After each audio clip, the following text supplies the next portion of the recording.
এখানে সংবিধান সংস্কার পরিষদ হওয়ার কথা, গণভোটের রায় বাস্তবায়ন হওয়ার কথা, কিন্তু সরকারি দল যারা আছে তারা গণরায় মানছে না। তারা সংবিধানকে তাদের নিজেদের মতো করে ব্যাখ্যা করছে।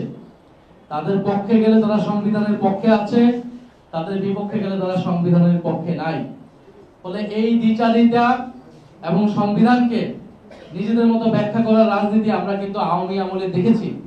আওয়ামী লীগ একইভাবে সংসদকে কব্জা করে সংবিধানকে দলীয়করণ করেছে, সংবিধানকে নিজেদের মতো ব্যাখ্যা করেছে। এই একই কাজ এখনকার যারা সরকার দল তাদের মধ্যেও আমরা এই প্রবণতা দেখতে পাচ্ছি।